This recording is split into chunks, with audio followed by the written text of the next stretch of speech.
دفعہ کا ذکر ہے کہ کسی گاؤں میں علی نامی لڑکا رہتا تھا۔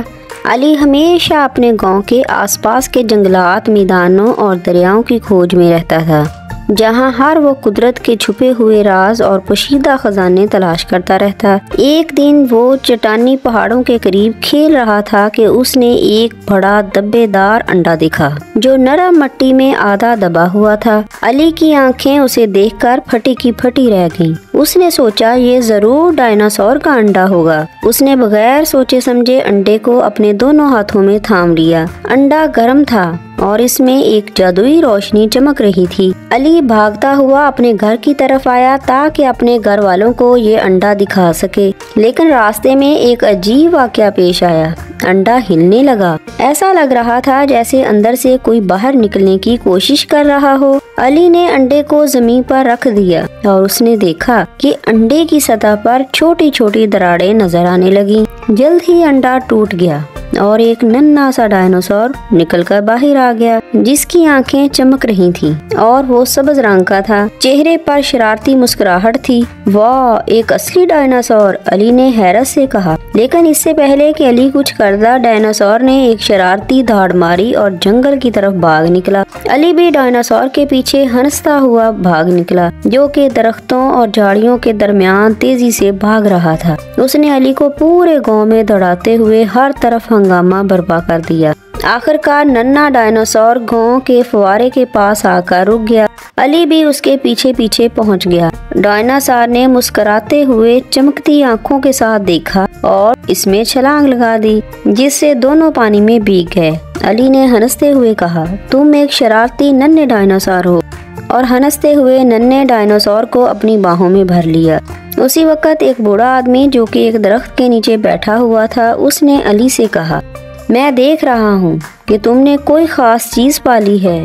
علی نے مسکراتے ہوئے کہا، یہ کوئی عام ڈائناسور نہیں ہے نوجوان لڑکے، یہ ڈائناسور کا ننھا بچہ ایک جادوئی انڈے سے نکلا ہے، اور یہ جادوئی ڈائناسور ہے۔ علی نے ننھے ڈائناسور کی طرف دیکھا جو اب اس کے قریب بیٹھا ہوا تھا، اور اس کے دل میں ایک نرم خوشگوار احساس پیدا ہو گیا۔ میرا خیال ہے کہ ہم دونوں ایک دوسرے کے لیے بنے ہیں، علی نے مسکراتے ہوئے کہا۔ اس کے بعد علی اور اس کا دوست ڈائناسور، جس کا نام اس نے ڈینو رکھا تھا، دونوں نے ایک ساتھ بہت سی مہم جوئی کی، اور جہاں بھی گئے ہنسی اور خوشی بکھیرتے گئے۔ گاؤں کے لوگ جلد ہی ڈائنو کو پسند کرنے لگے۔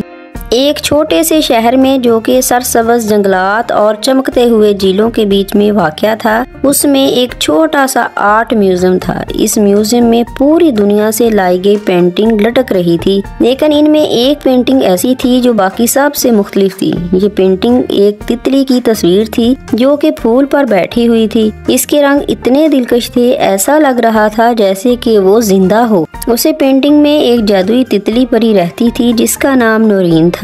نورین کے پر چمکدار اور خوبصورت تھے۔ ایک دن ایک اکرم نامی لڑکا اپنے دوستوں کے ساتھ میوزیم آیا۔ اکرم کو نئی نئی جگہ پر جا کر آرٹ دیکھنے کا خاص شوق تھا۔ جب وہ میوزیم میں گھوم رہا تھا تو اس کی نظر اس تتلی پر پڑی۔ وہ اس کی زندہ دلی کا محو ہو گیا۔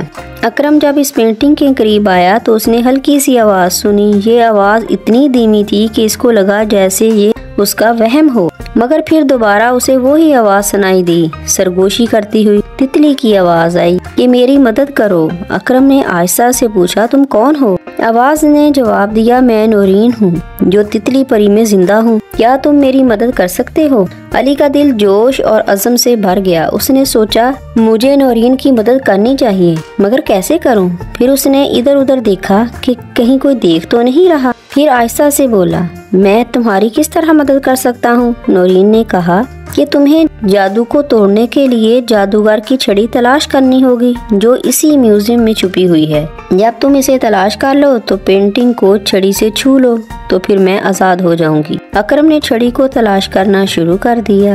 اس نے ہر جگہ اسے تلاش کیا، تصویروں کے پیچھے، مجسموں کے نیچے اور ہر کونے میں دیکھا۔ آخر کار اسے ایک قدیم گلدان کے پیچھے دھول سے اٹی چھڑی ملی۔ چھڑی پر نقش و نگار بنے ہوئے تھے اور اس کے سرے پر ایک قیمتی پتھر بنا ہوا تھا جو ہلکی سی روشنی پیدا کر رہا تھا۔ اکرم نے چھڑی کو اپنے ہاتھ میں پکڑ لیا اور پینٹنگ کے پاس گیا۔ اکرم نے گہری سانس لی اور چھڑی کو پینٹنگ سے چھوا۔